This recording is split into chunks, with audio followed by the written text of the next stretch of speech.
കേരള തീരത്ത് കടലാക്രമണത്തിന് സാധ്യതയെന്ന് ദേശീയ സമുദ്രസ്ഥിതി പഠന ഗവേഷണ കേന്ദ്രം.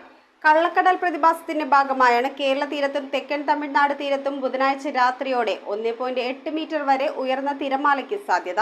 മത്സ്യത്തൊഴിലാളികളും തീരദേശവാസികളും ജാഗ്രത പാലിക്കുകയെന്ന് ദേശീയ സമുദ്രസ്ഥിതി പഠന ഗവേഷണ കേന്ദ്രം അറിയിച്ചു. കള്ളക്കടൽ പ്രതിഭാസത്തിന്റെ ഭാഗമായാണ് കേരള തീരത്തും തെക്കൻ തമിഴ്നാട് തീരത്തും ബുധനാഴ്ച രാത്രിയോടെ 1.8 മീറ്റർ വരെ ഉയർന്ന തിരമാലയ്ക്കും കടലാക്രമണത്തിനും സാധ്യത. കടൽക്ഷോഭം രൂക്ഷമാകാൻ സാധ്യതയുള്ളതിനാൽ അപകട മേഖലകളിൽ നിന്ന് അധികൃതരുടെ നിർദ്ദേശാനുസരണം മാറി താമസിക്കണമെന്നും മത്സ്യബന്ധന ബോട്ട്, വള്ളം മുതലായവ ഹാർബറിൽ സുരക്ഷിതമായി കെട്ടിയിട്ട് സൂക്ഷിക്കുക. വള്ളങ്ങൾ തമ്മിൽ സുരക്ഷിത അകലം പാലിക്കുന്നത് കൂട്ടിയിടിച്ചുള്ള അപകട സാധ്യതകൾ ഒഴിവാക്കാമെന്നും മത്സ്യബന്ധന ഉപകരണങ്ങളുടെ സുരക്ഷ ഉറപ്പാക്കുക. ബീച്ചിലേക്കുള്ള യാത്രകളും കടലിൽ ഇറങ്ങിയുള്ള വിനോദങ്ങളും പൂർണ്ണമായി ഒഴിവാക്കണമെന്നും സമുദ്രസ്ഥിതി പഠന ഗവേഷണ കേന്ദ്രം അറിയിച്ചു. News desk metro 7. അറിഞ്ഞില്ലേ, ചുള്ളിക്കൽ സോൾട്ട് ഫാഷൻ സ്റ്റോറിൽ പെരുന്നാൾ വിഷു ഓഫറുകളുടെ പെരുമഴ.